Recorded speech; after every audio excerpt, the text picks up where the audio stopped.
Señores participantes, tengan muy buenas tardes. La más cordial bienvenida en nombre del Vicerrectorado de Investigación y la Oficina General Editorial Universitaria. Continuamos en este segundo turno en la Feria del Libro Pedro Ruiz Gallino 2020. Bien, en esta tarde tendremos como participantes al doctor Carlos León de la Cruz y al doctor Néstor Tenorio Requejo. Bien, el doctor Carlos León de la Cruz lo tenemos ya con nosotros. Es doctor en economía, candidato a doctor en gestión de empresas, magíster en administración con mención en finanzas y economista. Siguiente, por favor. Dentro de su producción académica tenemos el libro Evaluación de Inversiones del año 2007. Otra de sus publicaciones es Decisiones Financieras del año 2012 y Econometría Intermedia del año 2019. Continuamos. En esta ocasión, el doctor Carlos León nos va a presentar Econometría Intermedia, una guía práctica, ¿no? Así es el título de esta publicación, donde pone a prueba la capacidad de diseño de modelos econométricos en respuesta a las teorías económicas y la realidad imperante en los mercados. Doctor, bienvenido. Le dejo en el uso de la palabra. Ok, buenas tardes a todos los participantes de la Feria del Libro de la Universidad Nacional. Sí se me escucha bien, ¿no? ¿Sí?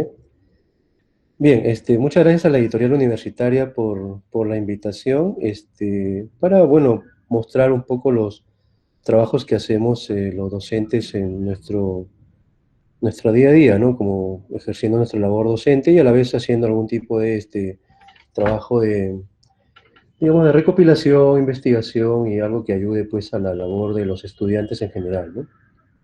Así que bueno, nuevamente reitero las gracias a la editorial y respecto al hablar del libro, bueno, en general uno esperaría que la economía se analice de diversos ángulos, ¿no? Entonces no es el análisis económico necesariamente un aspecto cerrado a un solo ámbito. La economía puede ser muy histórica, por ejemplo, uno puede concluir a partir de la economía de andenes, por ejemplo, los incas, ¿no? Ese corte vertical en las sierras del sur del país, o incluso en mucha parte de la zona andina norte. Esa economía vertical incaica, pues era una economía de alta productividad, ¿no? Porque se hacía en varios pisos ecológicos y alimentaba a 12 millones de personas, ¿no? Entonces uno puede concluir con esa analogía tan simple, económica, sin muchos números, ¿no? Sin necesidad de estadística, que la economía inca y pre-inca era de mucha productividad porque sostenía una población que es la que tenía el Perú en 1960, ¿no? Con problemas serios de alimentación, por cierto. Entonces, significa que la historia es también una gran dosis, una gran fuente de análisis económico. Digo esto porque normalmente la economía se presume o se asume que es muy cuantitativa, ¿no? Muy dirigida a mostrar siempre algún patrón de comportamiento o alguna estadística muy evidente, ¿no? Y es lo que mueve digamos, la teoría económica hoy en día, pero también hay que mostrarle al estudiante que hay amplios alcances del análisis económico, ¿no? Uno de ellos es la historia. La historia económica es hoy día tan o más importante que los aspectos estadísticos de la economía. Otro es el simple hecho observacional, ¿no? Muchos de los economistas, digamos, famosos o economistas reconocidos, incluyendo un candidato presidencial peruano, han hecho teoría económica de la mera observación, ¿no? Entonces, ¿dónde es que, por ejemplo, hay un análisis exhaustivo, profundo, estadístico, de ponernos a contar cuántos días demora en Perú obtener un título de propiedad?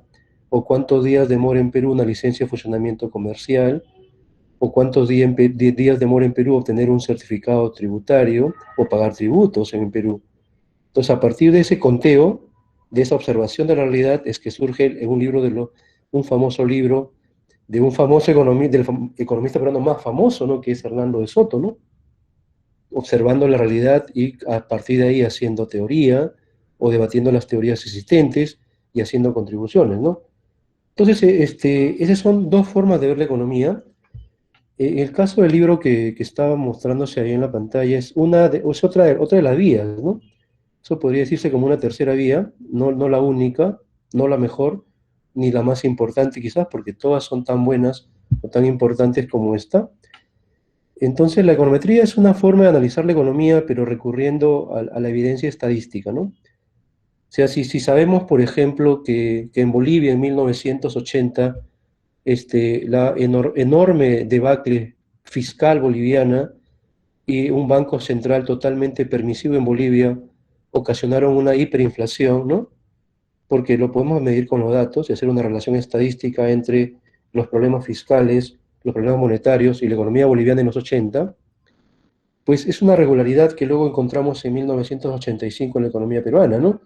En el 88 y el 90 Perú fue el mismo ejemplo boliviano, que es un ejemplo que también sucede en Polonia, en la posguerra, es un ejemplo del Venezuela de hoy en día, es un ejemplo de la Argentina de estos años, economías altamente inflacionarias por debacles fiscales y monetarias. Ahí es donde ayuda mucho entender la relación estadística, ¿no? ¿Qué tan importante es conseguir cortar una hiperinflación o una inflación muy alta? Pues necesitas poner a prueba la relación estadística entre esas cosas, ¿no? Entre el lado fiscal, el lado monetario y el movimiento de los precios. Entonces ahí es donde este libro podría encaminarse, mostrando las evidencias del patrón que siguen las variables económicas de cualquier índole, ¿no? Entonces ahí hay toda una gama de espacio que los economistas pueden abarcar para debatir las políticas públicas. Porque la econometría y la economía en general es un instrumento para hacer políticas públicas para finalmente el bienestar social, ¿no? O sea, uno no hace economía per se, ¿no? La economía es para servir a las personas y para que haya un impacto social, ¿no? Entonces, por ejemplo, ¿cómo se medía hasta hace algunos años, hasta hace una década, o en Perú de repente hasta hace muy poco, o continúa siendo vigente? ¿Cómo es que se mide en Perú que una inversión pública sea buena? No por el cemento, ¿no? El cemento va a estar ahí 50 años. O sea, no se mide por eso, ¿no? Pero sin embargo nuestras autoridades lo siguen midiendo por el cemento. Tiene que medirse por cuánto bienestar logras en la población. ¿Y cómo mides ese bienestar en la población? Pues tendrías que comparar el grupo social al cual le has entregado esa obra y un grupo social equivalente que no tiene esa obra. Ambos grupos deben diferenciarse al cabo de 5, 10 o 20 años, ¿no? Para señalar que la inversión que hiciste es buena, es correcta. Eso es algo que en el mundo se está poniendo de moda, pero en Perú recién empezamos y que la econometría también lo abarca. Se conoce como análisis de contrafactuales, ¿no? En buena cuenta compara siempre a dos grupos sociales con una política pública o una intervención pública, que no necesariamente es una inversión, puede ser cualquier política pública. Si estamos acostumbrados en el país a que las cosas no se midan, no se estandaricen, no se comparen, no se hagan indicadores de evolución nacional o internacional. Entonces seguimos esperando que nuestros políticos lo hagan bien porque son bien intencionados, pero no es así, ¿no? La historia, usando la historia, evidencia que en Perú hemos desperdiciado enormemente el dinero en los últimos 200 años de república. Entonces, ¿tenemos que seguir desperdiciándolo? No, pues no. Entonces, ahí es donde entra la econometría, que podría medir claramente cómo los grupos humanos tienen o no un beneficio a partir de una política pública. ¿Ok? Comparándola simplemente y encontrando evidencias estadísticas de que efectivamente has logrado una mejora en el bienestar de ese grupo. Si no, ¿para qué lo haces? Por ejemplo, nadie se pone a debatir hoy en día qué tan evidente o qué tan factible o qué tan bueno es que sigamos con exoneraciones tributarias en sectores económicos que de repente ya no lo necesitan, porque no usamos evidencia, porque no usamos econometría. Y ni siquiera recurrimos a la historia, ni siquiera a la observación. La política en el Perú es ciega, ciega a los números, ciega a la reflexión, ciega al análisis, ciega a la evidencia estadística.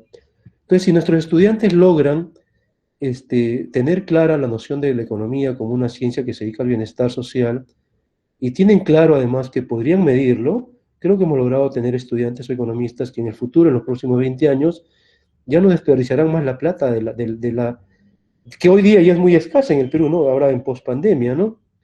Entonces esperamos que nuestros economistas del futuro, en los próximos 20 años, nuestros egresados, pues hagan un mejor uso del dinero público, ¿no? Con herramientas que logren medir el real impacto de las decisiones que se toman en el Estado, que es donde se dirige una gran parte del libro, ¿no? Ok, y luego también está la idea final de que la economía se asume pues siempre una cosa muy pública, muy de Estado, ¿no? O se asume como muy macro, muy grande, pero no, hay mucho instrumental económico que también se dirige a conocer cómo es la marcha de las decisiones corporativas o empresariales, ¿no? Entonces creo que quien estudia economía, quien estudia negocios, no puede decidir sobre la base nuevamente de la buena intención o de qué tanto te gusta el riesgo, ¿no? Sino que tiene que decidir sobre la base de información que evidencie pues que hay una demanda, que hay una probabilidad de compra, que hay un índice de satisfacción en un público mejor que en el otro, ¿ok? Que hay una preponderancia de tu marca por X factores, ¿no? Que llevan a la gente a comprar tu marca. Eso también es parte del análisis estadístico que se incluye en el libro, ¿no? Para que nuestros estudiantes de economía también sepan que hay muchas más cosas que el solo hecho de debatir las políticas nacionales, ¿no? O las políticas regionales, que muchas de las decisiones de las empresas del futuro serán cada vez más informadas, porque ya no podemos seguir con empresas medio informales en todo aspecto, ¿no? Informales para las prácticas tributarias laborales e informales para las prácticas gerenciales. Entonces hay que dar un salto en ese aspecto. Y creo que el libro podría ayudar también en ese sentido. Hay un capítulo que habla de esas cosas para nuestros estudiantes de negocios, economía, finanzas en general, ¿no? Que se orienten más a conocer un poco sobre cómo se toman decisiones informadas en las empresas también, ¿no? Entonces, es un poquito lo que hemos tratado de colocar en el libro, sin mucha pretensión. El libro lo que hace básicamente es tratar de traducir, tratar de darle un enfoque más llano a mucha literatura sobre esto, que no está muy accesible a los estudiantes, ¿no? Sobre todo a los estudiantes de universidades que no podrían comprarse un libro en inglés o un libro caro, ¿no? Entonces, hemos tratado de mostrar un panorama de instrumental o materiales o herramientas que se discuten en la academia normalmente, pero que a veces en nuestras universidades locales el debate es muy escaso porque no estamos, digamos, a la altura del desafío, ¿no? Pero bueno, el libro busca eso, cerrar un poquito las brechas y lograr que te enfrentes a temas que son complejos, difíciles, duros, pero con alguna forma más llana, ¿no? Más accesible, ¿no? Y sin la barrera del idioma que podría ser siempre complicada para nuestros estudiantes también, ¿no? ¿Ok? Eso es básicamente lo que hemos tratado de escribir ahí, ¿no? ¿Ok? Y bueno, si hay algún comentario o algo del público, con todo gusto, ¿no? Sin ningún problema, ¿no? Qué interesante, doctor. Eh, ¿Cómo ha sido su experiencia como autor de numerosas publicaciones, como hemos visto? No sé si nos puede esbozar aquellas otras publicaciones que ya tiene. Ah, claro, lo que pasa es que el proceso de escribir algo que no sea, pues, una copia, digamos, ¿no? O por lo menos, ya que también está de moda eso en nuestra política, todo se pone de moda y se mezcla con la academia, ¿no? El proceso de escribir, uno puede caer en la falta de originalidad, ¿no? Esto significa, no poner ideas propias, sino, tratar de copiarse de alguien de un modo quizás con más estilo, ¿no? De repente, ¿no? O poniéndole algo de disfraz por ahí. Entonces, escribir es difícil por eso, ¿no? Porque uno tiene que evitar, hay un micro abierto por ahí.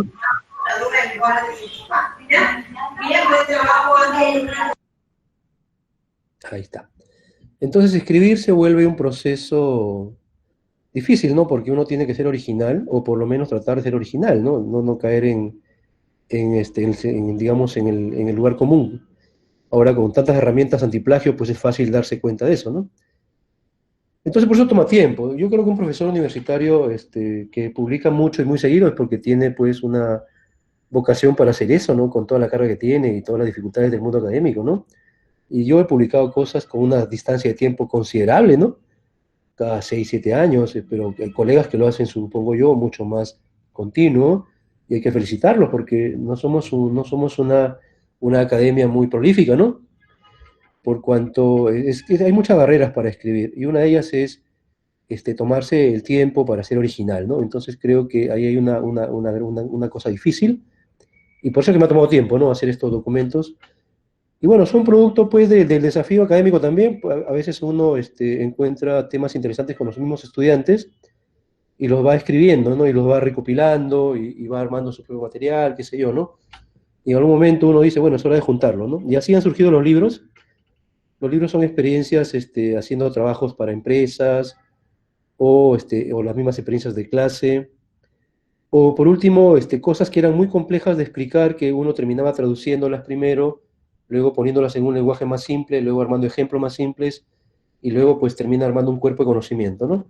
Entonces eso básicamente es mi experiencia escribiendo estos documentos, que bueno, mi idea es que los estudiantes tengan herramientas simples, ¿no? Por eso que el libro es libre, ¿no? Yo lo entrego en cada clase sin ningún problema, ¿no? A quien quiera pedirlo, normal, ¿no? El libro se envía libremente, ¿no? No pasa nada con eso, ¿no? La idea en la academia es que se fomente más el cuerpo de conocimiento, ¿no?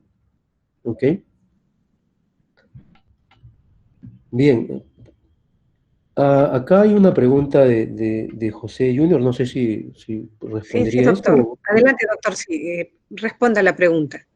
Dice, ¿de qué factores depende que las economías de los países sudamericanos crezcan? Bueno, si quieres ir más allá del libro, ah, si queremos hablar de factores de crecimiento, pues hay literatura también ahí abundante, ¿no? Uno puede remontarse a los años 60 y decir que el crecimiento de un país se basa en el capital, ¿no?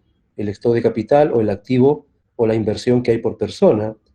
En buena cuenta, si en una empresa hay mucha más inversión por persona, tú puedes crecer más rápido, ¿no? Luego por ahí surgen más ideas, en los años 70, 80, se populariza el concepto de que, bueno, que el crecimiento se basa pues en un aporte humano, y este aporte humano tiene que ver con el grado de calificación de las personas, y se pone de moda la educación, ¿no? Tan es así que en Perú recién ahora tenemos cobertura educativa al 90 y tantos por ciento, casi 100, pero que en los 80 era muy baja. En los 80 muy poca gente iba a la escuela en el Perú, ¿no? Comparado con otros países de ingresos per cápita similares. Entonces, esa es un poco la onda de los 80, hablar de la educación. Luego en los 90 vienen las reformas en el Perú estructurales, y se habla ahora de que creceremos solo si tenemos un país que mira hacia afuera, ¿no? Un país que se desarrolla como un país exportador, un país que agarra innovación para exportar, un país que se hace competitivo, ¿no? En términos de costos y ventajas internacionales, y por eso creces. Entonces hay una mezcla de cosas, ¿no? Para que los países crezcan. Hoy día, por ejemplo, se habla mucho de la productividad como un factor de crecimiento, y la productividad tiene que ver con aspectos macros, que tiene, por ejemplo, el hecho de invertir para exportar, es un factor de productividad, y tiene que ver con la calidad del factor humano, ¿no? El hecho de tener buenos hospitales o buenas escuelas es también un factor de productividad, y tiene que ver también con el grado en que el país invierte en desarrollar productos y mercados, que es la innovación, ¿no? Entonces, en esos frentes es donde luchan los países sudamericanos para crecer. A algunos le va mejor que a otros en ciertos frentes, ¿no? Por ejemplo, al Perú le iba muy bien en la parte económica macro, ¿no? Era un líder latinoamericano en la economía macro, pero el Perú era un desastre en temas educativos, ¿no? Y sigue siéndolo.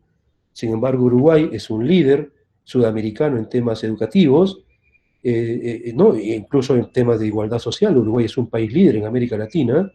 Sin embargo, su ingreso no está todavía a la altura de Chile, que es el país que más ha crecido en términos económicos en América Latina, pero que tiene enormes desigualdades, a la inversa que Uruguay, ¿no?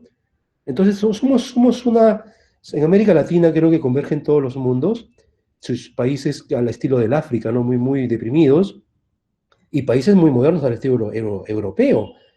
Partes del Uruguay son muy europeas, partes de Chile también, partes de Brasil son muy europeas, ¿no? Ok, o muy norteamericanas, si lo quiere ver así, pero somos unas sociedades con muchos matices y muchas diferencias que espero se vayan cerrando en el tiempo. ¿Por qué América Latina no crece como otras sociedades, digamos, europeas o norteamericanas? Yo creo que porque nuestras diferencias son todavía muy grandes, ¿no? Todavía es posible en América Latina encontrar que seas discriminado por tu idioma, de origen sobre todo, o por tu género y por otros factores, ¿no? aún creo que falta cerrar muchas brechas, sobre todo sociales. Ya, bueno, y bueno, asiáticos también, como dice Junior ahí, ¿no? Que es otro modelo de crecimiento un poco más protegido al principio, ¿no? Y más competitivo después, ¿no? Muy bien, eso para responderle a Junior ahí, ¿no? Disculpe, Ok, ¿puedo hacer una... sí, claro, Sí. adelante. Por ejemplo, la Escuela de Economía Austriaca rechaza, por ejemplo, los modelos econométricos y digamos que este libro que usted ha escrito, yo supongo que debe ser que se embarca en la escuela neoclásica, ¿no? Bueno, si lo quieres ver si lo quieres ver por corrientes, yo creo que hoy en día más bien lo que hay es un privilegio de los modelos matemáticos en la economía. Este, bueno, que tampoco es que yo, digamos, esté totalmente a favor de eso, ¿no? Porque como dice por ahí un autor en uno de los libros de economía que he podido leer, mientras más lejos de la ciencia, más lejos de la realidad, ¿no? La economía finalmente es una ciencia humana, se basa en las reacciones de las personas. Mucha de la economía neoclásica que menciona quien me hace la pregunta es rebatida por un gran cuerpo de la economía, que es la economía del comportamiento. ¿Ok? La escuela austriaca es la escuela de la economía totalmente liberal, ¿no? Economía libre, ¿ok? Y que tiene su antecedente en la economía matemática también. Son los matemáticos de la economía. Entonces, el libro no creo que se base en una corriente neoclásica o no, porque muchas de las cosas que se prueban hoy día en economía escapan a las corrientes. Por ejemplo, si uno habla del neokeynesianismo, si lo quiere ver como corriente, o esta corriente de que los mercados, mientras empresas más grandes hay en un mercado, más problemas pueden haber de políticas públicas, es una corriente que se puede medir desde la matemática, desde la econometría o desde la historia inclusive. Por ejemplo, Google ha sido demandado hace unos días por monopolio en Estados Unidos, en la Corte Suprema. ¿Ok? Y eso es una actitud neokeynesiana total. Y me parece correcto porque hay que buscar la libre competencia, ¿no? El neokeynesianismo está ahondado ahí. Y no tiene nada que ver ni con la matemática ni con la econometría. Tiene que ver con hecho evidente. Google ha monopolizado de algún modo la economía de la búsqueda. Entonces, no creo que estemos moviendo el mundo desde un corte neoclásico o un corte neokeynesiano. Yo creo que el mundo se mueve bajo otros cortes ahora. Creo que se mueve de un corte, de una perspectiva de qué tanto proteges la democracia, qué tanto proteges la antidemocracia. Creo que el mundo se mueve diferente ahora. La pospandemia es un mundo, creo, más de un corte, de un debate más social que un debate de corrientes económicas. El libro simplemente lo que hace es tratar de darle una herramienta más de medición al economista, a nuestros estudiantes, y tratar de darle a la política pública una evidencia, ¿no? Porque tenemos que hacer política pública con evidencia, ¿ok? Pero tampoco yo estoy cerrado a que hay otras formas de ver la economía, ¿eh? La historia, la realidad, la filosofía económica, la economía política, que hoy día se debate mucho también y que se está poniendo de moda otra vez, sobre todo en el Perú, en el tema tributario, ¿no? Entonces no creo que hay que tener un sesgo de ese tipo, ¿no? Soy más abierto que eso, ¿no? Y una última pregunta, ¿usted qué opina, por ejemplo, sobre el índice Heritage, donde los países libres son más prósperos? Por ejemplo, ahí evalúa varios sectores como el, el, el, el, el, ¿cómo se llama esto? Raw Libertad Rule, el Raw Rule, ¿cómo es? El Estado de Derecho, ahí está, el Estado de Derecho, económica. los impuestos, el tamaño del Estado. No deberíamos enfocar digamos, ver ese índice y trabajar en ello, por ejemplo, estar privatizando varias empresas, bajando los impuestos, bajando el tamaño del Estado, cerrando algunos ministerios, así tipo Singapur o Hong Kong, que está en los primeros puestos del índice Heritage. Ok, si uno ve, si uno ve la libertad económica, que es lo que hace Heritage y otros, como se me ocurre Cato y otros más que hay por ahí, ¿no? Si uno habla de libertad económica, pues en Perú eso hace rato que es bastante dudoso, ¿no? Ni siquiera en los años 90 con Fujimori había total libertad económica, esa que fue la economía más liberal peruana en los últimos 50 años, desde el gobierno de Pardo, ¿no? Entonces, si lo queremos ver así de una perspectiva liberal, entonces tendríamos que decir, bueno, tendríamos que tener dos enfoques, ¿no? ¿Qué hacemos? ¿Desregulamos para que todo sea más libre? ¿O lo que hacemos es regulamos para que más bien busquemos que esa libertad sea una libertad más o menos próspera, ¿no? Entonces hay un debate ahí enorme en si desregular es bueno o no, si bajar los tributos es bueno o no. Bajar los tributos, aunque muchos no lo puedan creer, golpearía más a los más pobres, que son quienes viven del gasto social que justamente se financian cobrando esos tributos. Entonces, desregular la economía tributariamente quizás no sea una buena idea, pero son opiniones que uno lanza porque no tiene evidencia.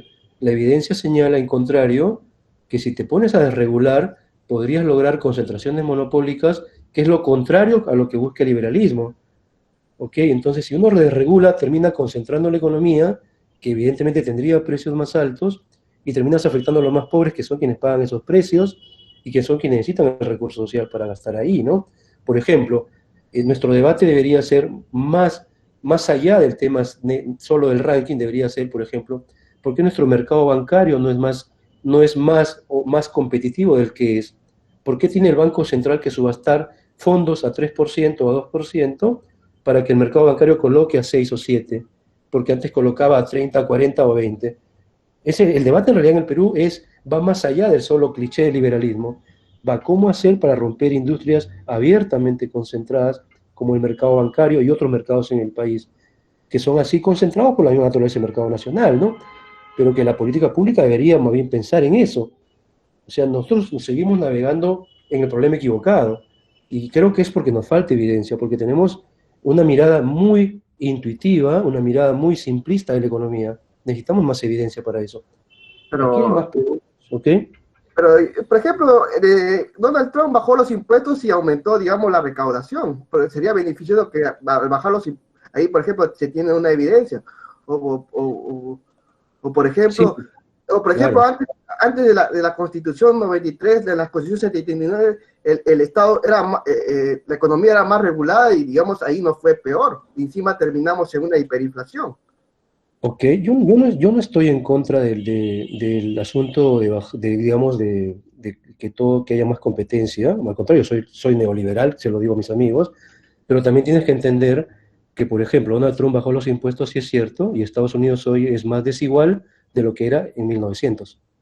O sea, en 100 años la desigualdad en Estados Unidos es mayor que la que había hace 100 años. Por eso es que Donald Trump está en el poder, porque la desigualdad norteamericana lo ha llevado a él al poder, porque los norteamericanos blancos, pobres, desiguales, que han perdido en la globalización, lo sostienen a Donald Trump en el poder, y porque estos norteamericanos blancos pobres son nacionalistas, y el nacionalismo afecta al libre mercado, que todos queremos. O sea, Donald Trump es la antítesis del libre mercado, contrario a lo que uno podría pensar. ¿Ok? Y esa bajada de tributos ha afectado al sistema de salud norteamericano, ahondando más la desigualdad en Estados Unidos. ¿Ok? ¿Qué es lo que podría pasar en Perú si nos dedicamos a bajar los impuestos? Que en Perú el problema no son las tasas de impuestos. En Perú el problema es recaudar más impuestos en sectores privilegiados por un liberalismo que debería, digamos, ser mucho más abierto de lo que es, ¿no? Pero, ¿Ok? pero, pero piénselo de esta manera. Usted baja los impuestos, pero aumenta la base recaudatoria. Incluso podría recaudar más, porque, por ejemplo, hay un 70% de informalidad.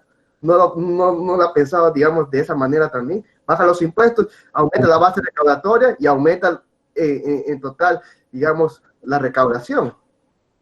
Claro, Vamos a pero también llevar un orden. sí. Sí, Sí, sí, cierro con un par de minutos.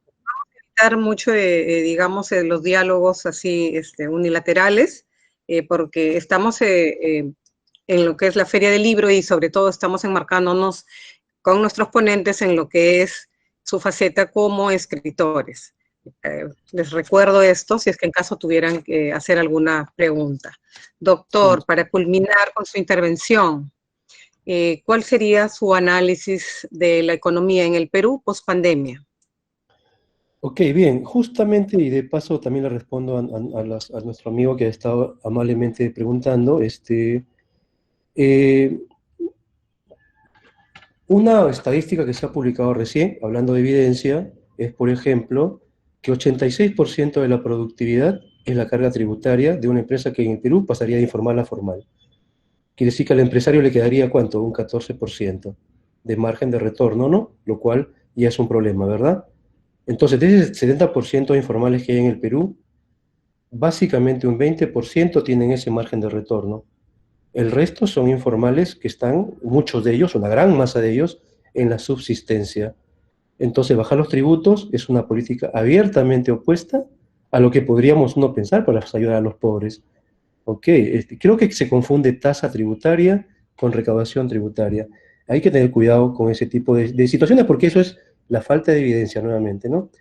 Yo diría que el Perú post-pandemia tiene un pequeño detalle positivo y un detalle negativo. El detalle positivo creo que es la recuperación rápida de la oferta.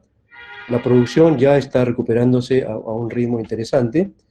Sin embargo, subsisten dos problemas en la economía post-pandemia. Uno de ellos es la baja de la productividad, que va a ahondar más la brecha de estos negocios chiquitos que no pueden afrontar un proceso tributario que los va a dejar prácticamente liquidados. ¿Okay? Entonces tenemos un problema serio de productividad en las firmas más pequeñas post-pandemia, que no se va a resolver rápidamente. Y el otro aspecto es la caída de los salarios a mediano plazo, ¿no? Y esto va a significar una informalidad que se va a ahondar. Y no hablo de salario como un aspecto, digamos, que ganes menos, sino de que en el Perú muy poca gente es asalariada. Antes de la pandemia, 46% de peruanos eran asalariados. O sea, teníamos una gran masa de gente que se movía en la economía sin salarios. Es una economía literalmente paupérrima, ¿no? Y es donde no podrías recaudar ningún tributo, por más que los bajes. Sería un golpe medio raro, ¿no? Ya lo hizo Humala en los años 2012, 2014, 15, 16, y no consiguió recaudar más. Consiguió destrozar las arcas fiscales, porque un gran problema del actual periodo es lo que hizo el gobierno de Humala. Entonces tenemos una pospandemia con salarios que se van a deprimir, con una masa salarial que se va a deprimir, o sea, economías muy independientes de empresarios, de pequeños empresarios o de independientes, cuya productividad es baja. Entonces creo que la demanda va a hacer que nuestra recuperación sea más lenta, quizás, no espero, yo estoy dando una idea ahí, ¿no? Pero espero que no sea así, porque la política pública debería mejorar, algún beneficio tiene que haber en el lado del empleo para recuperar, sobre todo en los segmentos más desfavorecidos, ¿no? Que son los jóvenes y las mujeres, ¿no? Y proteger el consumo de los más vulnerables, que son los ancianos. Ok, debate que también se está dando bien en el Congreso con este sistema de pensiones, que es una aberración que el Congreso está proponiendo ahora, pero que también tiene que ser consensuado con todos, debido a que ese es otro gran debate que surge en la pandemia, ¿no? Los grupos vulnerables exigen sus derechos y se trasladan a un Congreso que es, digamos, algo caótico, pero que nos va a llevar de frente al 2021 a un panorama político difícil. ¿Ok? Con una producción que se recupera, pero con un mercado interno que va a seguir lento, ¿no? Que esperemos, bueno, tenga algún incentivo adicional de la política pública, ¿no? Siempre con alguna evidencia, ¿no? Uno no puede lanzarse a hacer cosas sin evidencia, que es lo que hace el Congreso, que son las opiniones del sentido común. Uno no puede hacer eso como economista. Uno tiene que tener siempre evidencia, ¿no? ¿Ok? Bueno, ese sería básicamente mi comentario. Bien, doctor, para culminar, si tuviera algo más que agregar. No, por acá me preguntan sobre temas de libros, cómo usaría el libro para competitividad o tema de reciprocidad. Bueno, yo diría que aprender econometría o aplicar econometría, pues hay que también tener cuidado, ¿no? Uno tiene que ser, como dijo un profesor mío, ¿no? Pertinente con la herramienta, ¿no? Uno no va a pretender aplicar una herramienta a todo lo que en economía se mueva, ¿no? Entonces, si yo quiero analizar algún aspecto del comercio internacional, pues, si se trata de un tema muy de negocios, ¿para qué voy a meterme con la econometría ahí, no? Si es un tema que tiene que ver con competitividad de empresas, ahí no hay econometría que valga, ahí son decisiones empresariales de uno y el otro lado de la moneda, ¿no? Del lado del mercado, del lado de la firma, del lado de la logística, las operaciones, el mercadeo, ¿no? Es otro tema, ¿no? Eso requiere otro tipo de análisis, no tanto econométrico. Ahora, si uno va a querer medir, se me ocurre, pues, alguna especie de efectos económicos en el comercio mundial, ya bueno, eso quizás requiere econometría, ¿no? Pero siempre necesitamos algún soporte conceptual que nos ayude, ¿no? Ok, entonces, yo terminaría diciendo, como comentario final, que el libro es una guía para aquellos que quieran aprender econometría y aplicarla en algo pertinente a lo que estudia la economía, ¿no? Pero que bueno, pero que igualmente, tal como señalaba al principio, aquí no hay sesgo de ningún tipo, ¿no? Uno puede ser un buen economista también usando la evidencia histórica, que ha funcionado y que no ha funcionado. Uno puede ser economista también usando la observación, cómo se mueve el mercado y cómo es que falla o cómo es que funciona con éxito. Y uno también podría usar econometría, ¿no? Como otra herramienta de análisis, ¿no? O sea, que es un instrumento adicional para nuestros estudiantes tengan una formación más completa, ¿no? Básicamente eso es lo que podría decir finalmente. Hay una pregunta adicional, doctor. Dicen, ¿dónde podemos encontrar el libro? Bueno, como el libro tiene fines netamente académicos, simplemente mi correo creo que debe estar en el, no sé si está ahora por ahí en la feria del libro, podrían colocar mi correo y me envían un correo y les envío el libro, no pasa nada, ¿no? Ok, el libro es totalmente libre, ¿no? Ya, me escriben un correo y listo, ¿no? Es todo. Ujú. Ya. En Bien, todo caso, lo pongo aquí en el chat, por si acaso alguien lo quiere ver. El correo es el correo de la universidad, ¿no? Y ya está. Ok, ahí está el correo, así que cualquiera me puede enviar un correo y les envío el libro sin ningún problema, ¿no?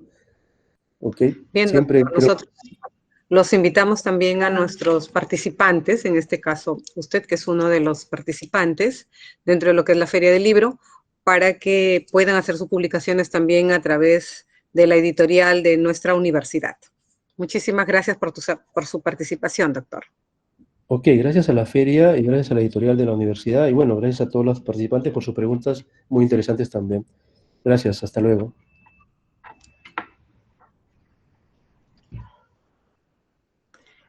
Bien, vamos a continuar con la participación del doctor Néstor Tenorio Requejo, quien también ya se encuentra en línea con nosotros.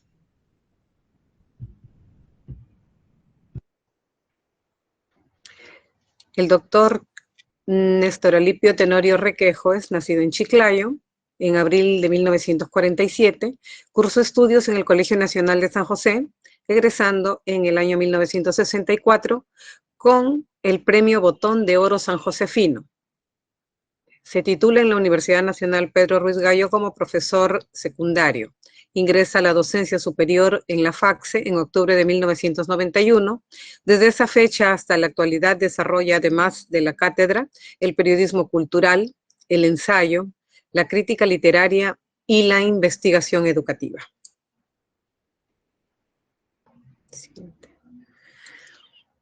Dentro de su producción académica, tenemos Julio Ramón Ribeiro, penúltimo dossier, del año 2009.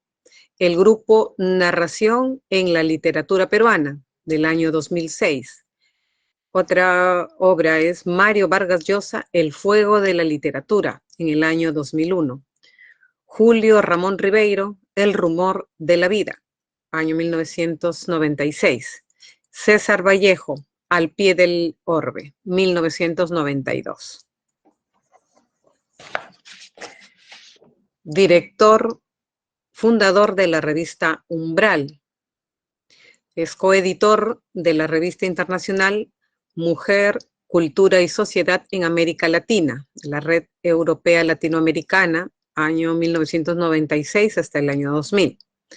Es también editor del libro Mario Vargas Llosa, doctor honoris causa de la Universidad Nacional Pedro Ruiz Gallo, ceremonia de distinción, Lambayeque 2003.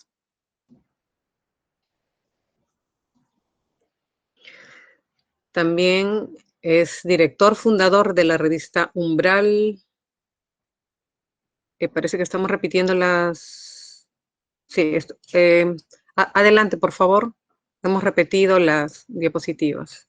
Bien, podemos apreciar ahí es la portada de la presente edición del libro que el doctor Néstor Tenorio nos va a presentar el día de hoy.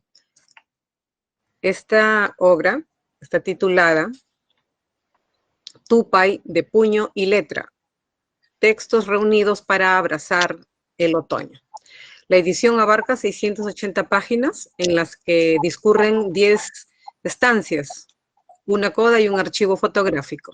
En estricto sentido, se trata de la autobiografía intelectual del autor, que encierra 55 años de su producción humanística, traducida en crítica de libros, reseñas periodísticas, discursos, prólogos, entrevistas, ponencias, las introducciones de los libros publicados, homenajes, influjos recibidos y otros. Doctor, Buenas tardes, bienvenido, lo dejo en el uso de la palabra.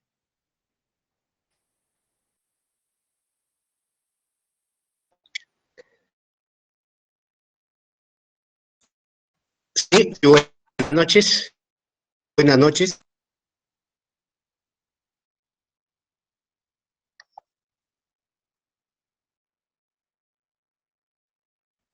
¿Sí?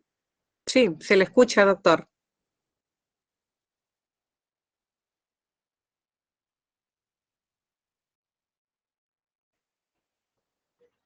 Doctor, abra su micrófono, por favor.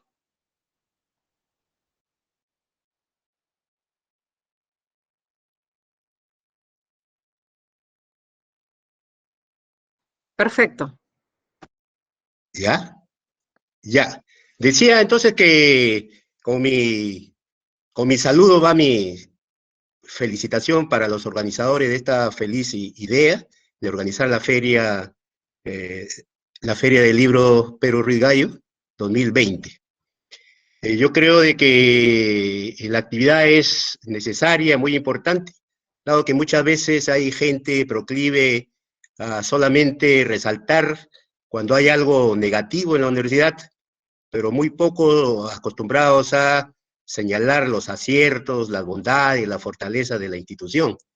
Y en ese sentido, esta feria justamente establece, ojalá que sea esto una actividad permanente, para que sea una tribuna de difusión de las ideas, de los trabajos que realizan los profesores, y que muy pocas veces se conoce, ¿no? No llega las investigaciones de los docentes, las publicaciones, no pasa más allá de las aulas, ¿no? No llega a la sociedad e incluso más allá. En ese sentido va mi total felicitación a los organizadores de esta feliz iniciativa.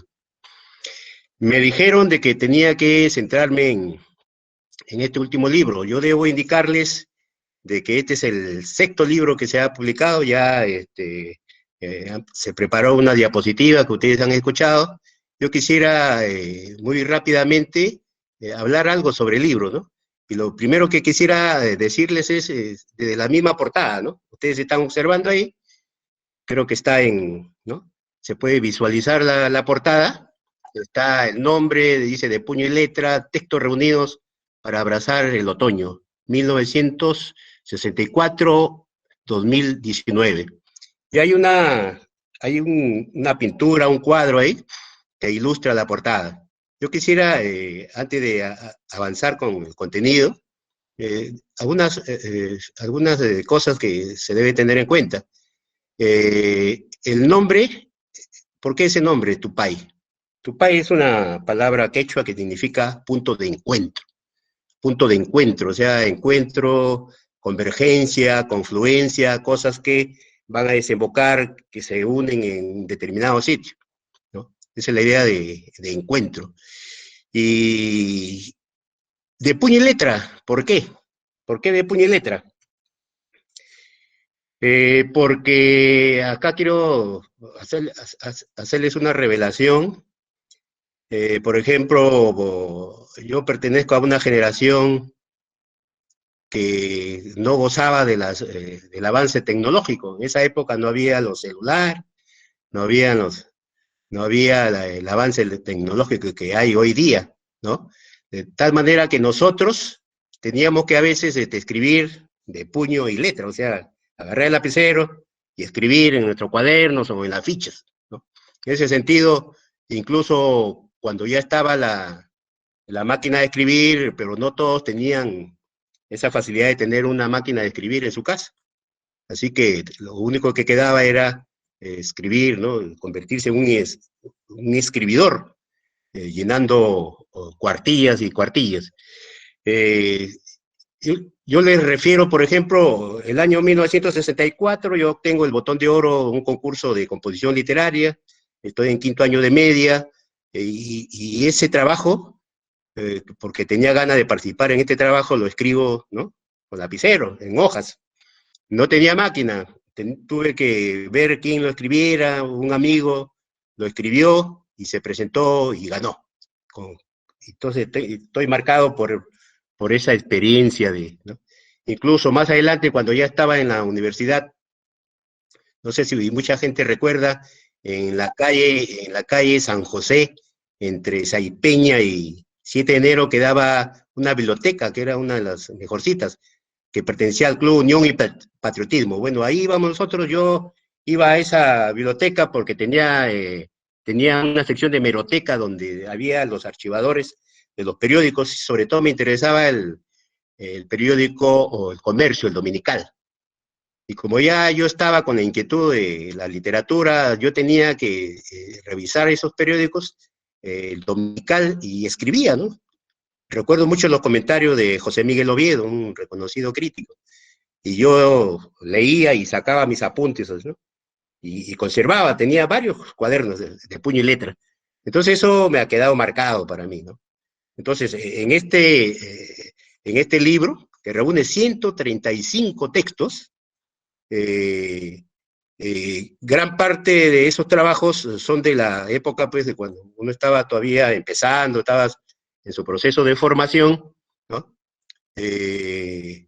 Entonces, tenía uno que ver cómo avanzaba, ¿no? Y yo escribía eso y me servía de material, y yo era estudiante todavía. Luego, avanzando el tiempo, yo debo remarcarle lo siguiente, antes de que me olvide. Esa pintura es de Claude Monet, la pintura de la portada, de Claude Monet, gran pintor francés, ¿no? Y ese cuadro se titula Sol naciente. Y quiero también hacerle otra revelación. Ese cuadro siempre me impactó. La primera vez que vi ese cuadro, me impactó tremendamente y no me explicaba yo las razones. Me conseguí una lámina mediana y la conservé, ¿no? A través del tiempo la conservé. ¿Y quién dice que avanzando el tiempo, esa pintura que me impactó me serviría para publicar uno de los libros de mi producción, ¿no? El Sol naciente. Y si ustedes observan la portada, ahí se observa, en el libro se nota los colores con más claridad, pero se ve que hay un río, hay unas naves, el ambiente, las riberas, hay cosas de embarcaciones, al fondo hay un sol, que está ahí rojo, que se refleja en las aguas del río, hay una embarcación que aparece nítida, como que esa embarcación se dirige a ese cauce del río tras el sol, ¿no? O sea, nos da la idea de una travesía, de un viaje. Y si ustedes observan, dice textos reunidos para abrazar el otoño, 1964-2019. O sea, son textos que abarcan ese lapso de tiempo, ¿no? Que son 55 años, ¿no? Y eso me dio la idea de esta travesía, de este viaje, tratando de llegar a ese encuentro, ¿no? Al punto de encuentro donde van a converger todas las experiencias. Entonces, ¿cómo me sirvió esta pintura de Monet para...? Ahora, ustedes saben de que las portadas de los libros muchas veces nos revelan, nos dan indicios de lo que abarca el libro, el contenido del libro, el simbolismo, la significación de la obra. Y en este caso, para que guarde perfecta coherencia el contenido de este libro, está este cuadro que indica eso. Primeramente, ese espíritu de travesía, ese espíritu de viaje. La vida es un viaje, un libro es un viaje, y en ese sentido yo creo de que encaja perfectamente esa coherencia de la portada con el significado del libro. Esa travesía, ese viaje que coincide con el título de este libro, Tupay, que es el encuentro, ¿no? 55 años, textos, 135 textos que abarcan esos 55 años. Y debo indicarles en el momento que se han leído los datos biográficos, ¿no? Yo tengo mi proceso formativo, mi trayectoria profesional se ha desenvuelto en 2 escenarios, en 2 espacios geográficos, que son de Lambayeque, que son de Chiclayo. Uno de ellos es Tumán y el otro es Lambayeque. Tumán, pues yo soy titulado como profesor secundario, especialidad en lengua y literatura, a partir del año 72. trabajo en Tumán hasta el año 91, en octubre del 91. Casi 20 años de trabajo en el aula. Para luego, el año 91 mismo, antes de que acabe, en octubre del 91, hay un concurso, me anima a presentarme, me presento, gano, y a partir del año 92 formo parte de la plana docente de la Universidad Nacional Pedro Ruiz Gallo. Esos son los dos escenarios. Y justamente estos textos que están reunidos mencionan esas experiencias que uno ha ido adquiriendo en estos dos escenarios, el correspondiente al colegio secundario y el correspondiente a la universidad. Por eso ahí remarco el año 1974, cuando aparece el primer texto que aparece en el diario La Industria, cuando yo estoy siendo de la secundaria, el año 1964, hasta el año 2019, que es el año que se publica este libro, Tupay, que reúne todas estas experiencias. También se ha mencionado de que este libro es un libro grueso, bastante pesado, abarca 680 páginas, ¿no? Están distribuidos en 10, yo denomino 10 estancias, o sea, otros dirían 10 partes, 10 capítulos. Una coda, que es la parte final, y un archivo fotográfico. Todo este material va dando cuenta de mi experiencia, pues, a través de este proceso formativo, ¿no? Que he ido ganando a través del tiempo. 10 estancias. La primera estancia dice Mirador Universal, la segunda Mirador Nacional, la tercera estancia Mirador Lambayicano. Luego la estancia 4 aparecen entrevistas, la estancia 5 prólogos, la estancia 6 un conjunto de ponencias, la instancia 7 aparecen las introducciones y los prólogos de mis libros, ¿no? La instancia 8, la influencia de Mario Vargas Llosa, el influjo que repercutió en mi formación. La instancia 9, todo un tributo a esa gran experiencia que logramos fundar nosotros, y un colectivo de profesores. La instancia 9 trata de la revista Umbral, ¿no? Que marcó historia en la universidad, en Lambayeque. Y finalmente la instancia 10, que habla, pues, de la inquietud educativa, o sea, textos que tienen que ver con las inquietudes educativas, meramente educativas, ¿no? Y la coda, que yo denomino Botella en el Mar, que es un tributo, un homenaje a mi señor padre, ¿no? Uno de los hombres que más ha influido en mi formación, sobre todo en los valores y en la actitud que uno debe tener frente a la vida. Y hay un archivo fotográfico que reúne, pues, ¿no? todo este proceso que incluye el libro. Ustedes pueden observar ahí en la diapositiva que se dice, se trata en estricto sentido, se trata de la autobiografía intelectual. O sea, todo lo que les he dicho yo a ustedes, estas experiencias que abarcan desde mi trabajo en Tumán y luego mi trabajo en la universidad. Entonces, yo creo de que hay todo el señalamiento de toda una trayectoria, un camino, un derrotero, un sendero coherente, tenaz, persistente, que uno ha logrado ir formando, ¿no? Conforme uno iba desempeñándose en su actividad profesional. Autobiografía intelectual del autor, ¿no?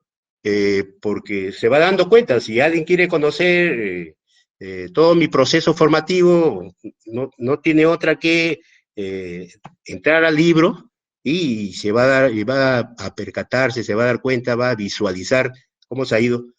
Ahora, los textos que aparecen no han sido revisados ni editados, sino que conforme aparecieron, sí, porque gran parte de estos artículos han aparecido en periódicos, La Industria, El Correo, en fin, tantos periódicos que había en Lambayeque, en revistas, tal y conforme están así, incluso si tuvieron errores, así aparece. Por eso la coincidencia que se diga de puño y letras, o sea, no son textos que han sido revisados especialmente, sino que aparecen tal y conforme se publicaron, ¿no? Ahora, este es un libro que yo denomino un libro vida, un libro espejo. En verdad es un retablo, es un collage de diversos textos. Por ejemplo, si yo adquiero un libro de cuentos, sé que todos van a ser cuentos. La novela, también sé que es novela, teatro igual, ¿no? Pero aquí en este caso es un libro un poco raro, un poco singular. No es un libro ortodoxo, al contrario, es un libro irreverente, es una especie de cajón desastre, donde hay de todo. Por eso ustedes van a ver de que hay reseñas periodísticas, hay discursos, hay conferencias, hay prólogos, entrevistas, en fin, toda una gama de acciones que van configurando y que son reflejo del afán de comunicación, del afán didáctico, y todos estos textos mayormente han aparecido al calor del trabajo a través de la interacción con los alumnos. Ellos son en realidad los verdaderos autores de estos textos, porque el alumno incentiva al profesor para que explique mejor las cosas, para que le alcance las cosas más claras, entendibles. Entonces, ese afán didáctico es producto de la necesidad de tener una mejor comunicación, una mejor relación una mejor llegada con los alumnos. Por eso este es un libro vida, un libro espejo, un retablo, un collage, ¿no? Que habla de cómo se ha ido produciendo mi proceso formativo a través de los 55 años de darle a la escritura, de darle a la literatura. Y ya próximo a retirarme de la docencia universitaria, creo que me queda menos de año y medio en la universidad. Por eso el título del libro se complementa cuando digo textos reunidos para abrazar el otoño. Abrazar el otoño, o sea, ya con la madurez, ya con el quehacer otoñal del docente que se retira ya a sus cuarteles de invierno y que abraza el otoño en la mejor forma. Y por eso quiero que consideren ustedes el título de esa pintura, Sol Naciente. El encuentro no significa que se tenga que morir, sino que se abren ya otras perspectivas, otra mirada, otra actitud frente a la vida. Entonces, este libro ha sido prácticamente el libro que se ha ido formando de toda la vida, ¿no? Que uno lo ha ido, conforme avanzaban los años, lo ha ido formando, hasta que llegó el año 2019 y dije, si yo he hecho libros sobre otros, sobre Ribeiro, Vargas Llosa, el grupo Narración, ahora me toca hacer un libro que dé cuenta de mis inquietudes, de mis sueños, de mis perspectivas, porque muchos amigos me decían, bueno, tú escribes sobre otros, pero de lo tuyo muy poco se conoce, ¿no? ¿Qué opinas?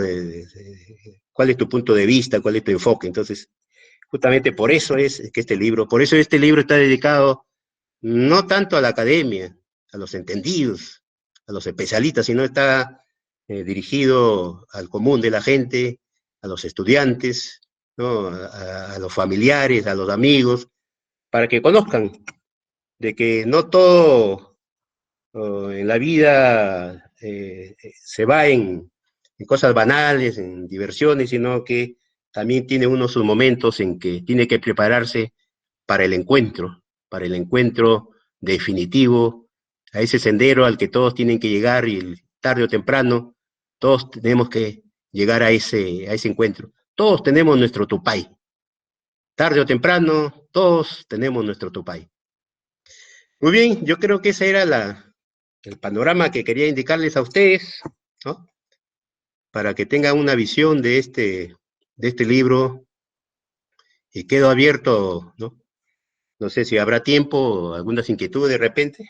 Sí, claro. Bien, doctor.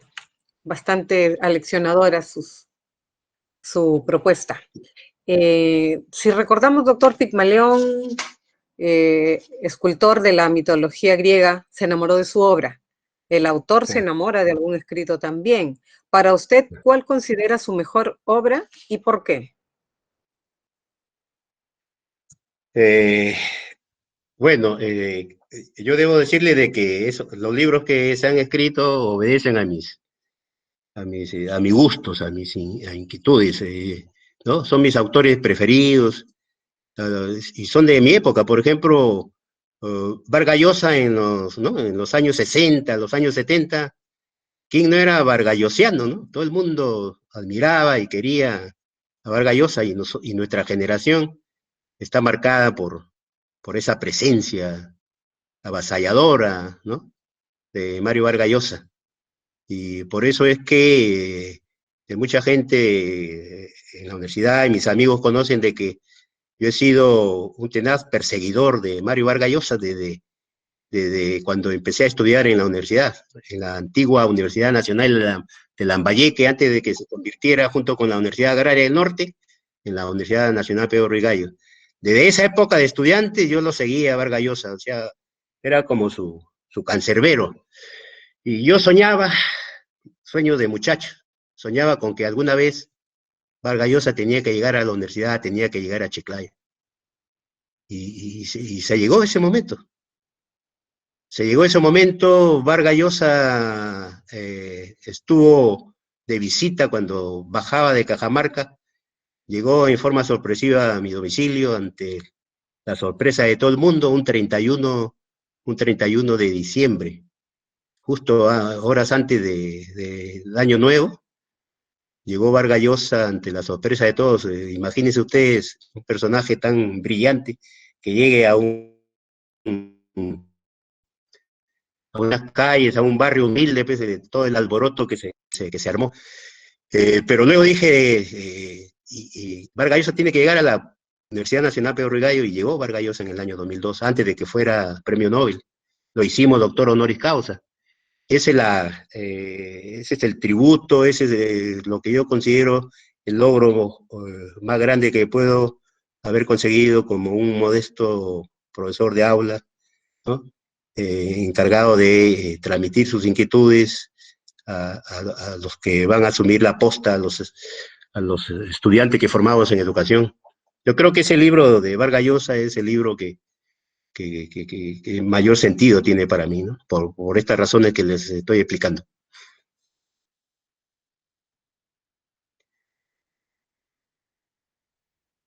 ¿Sí? Sí, doctor.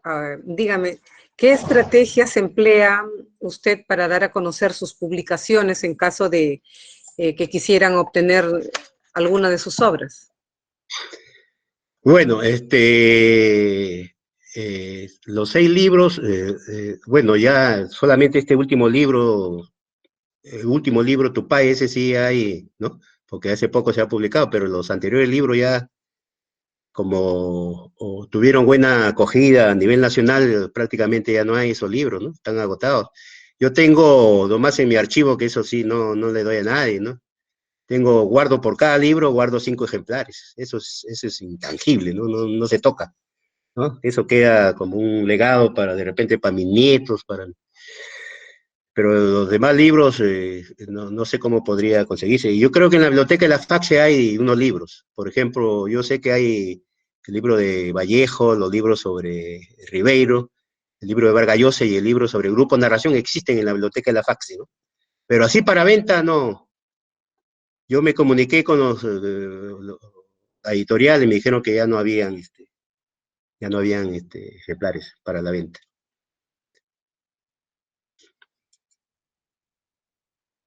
Bien, doctor. ¿Algunas últimas palabras que tuviera? Sí, yo quisiera aprovechar la oportunidad, quisiera aprovechar esta tribuna, esta trinchera de ideas que acaban de abrir los amigos de la editorial universitaria, para que persistan en este trabajo hermoso de libro, este trabajo hermoso de las publicaciones, porque una universidad sin libros no debería ser universidad. Nosotros sabemos que en nuestro país, en el Perú, lamentablemente, no hay mucho apego, mucha inclinación a los libros, a la lectura. Mientras otros países como Finlandia, para no mencionar otros, en promedio cada habitante lee 8 o 9 libros al año. En el Perú, menos de medio libro por habitante se lee en el Perú. Entonces, trincheras como esta de la editorial universitaria, que ofrezcan pues, precios a costo, que incentiven para que los profesores publiquen, para que editen, ¿no? Los alumnos mismos incluso, ¿no? Pueden escribir cuentos, pueden escribir poesía, tienen que tener aquí un referente en la editorial universitaria. Es un trabajo tenaz, enorme, yo lo digo porque yo he trabajado en el fondo editorial de la FACSE, que es el fondo pionero en la universidad, conocido a nivel nacional, y sé pues de la magnitud del trabajo, que a veces es incomprendido, no reconocido, pero cuando uno es un apasionado tiene que dar cauce a esas inquietudes. Yo los incentivo a quienes tienen esta responsabilidad en editorial universitaria a persistir, a seguir, a bregar. Están abriendo trocha, están abriendo camino. Solamente con la persistencia, sin prisa pero sin pausa, se pueden lograr cosas. La parte de comercialización, que es la parte que es el talón de Aquiles de toda editorial, cómo distribuir, cómo hacer que los libros que se publican lleguen a sus usuarios. Esa es una tarea que tiene que pensarse, usarse las estrategias más adecuadas, más convenientes para que se convierta el libro y la lectura en pilares y en instrumentos básicos, no solamente de estudiantes, sino también de docentes, trabajadores y cualquier persona vinculada a la universidad.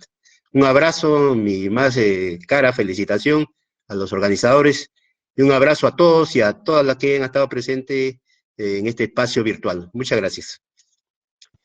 Muchísimas gracias a usted, doctor. Ha sido un grato honor haber tenido que compartir con ustedes. Vamos a darle pase al uso de la palabra a la licenciada Karin Aguayo.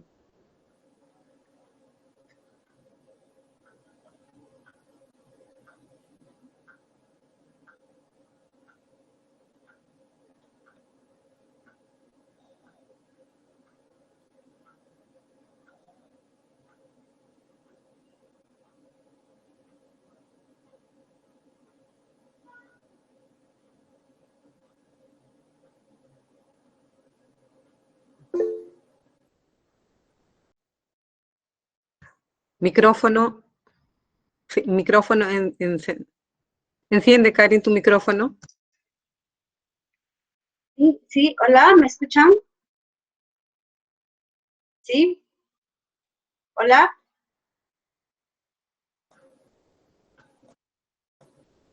Como les decía, Jorge Luis Borges señalaba que de los diversos por el hombre, el más asombroso es el libro. Todos los demás son extensiones de su. Solo el libro es una extensión de la investigación, la imaginación y la memoria. Apoyados entonces en esta premisa, debemos precisar que las referencias de este día fueron totalmente enriquecedoras. Señores expositores, doctor Carlos León de la Cruz y mi directo maestro Néstor Tenorio Requejo, brillantes profesionales, brillantes ponencias. El equipo está muy agradecido por su apoyo y les invitamos pues a publicar con nosotros, con su editorial.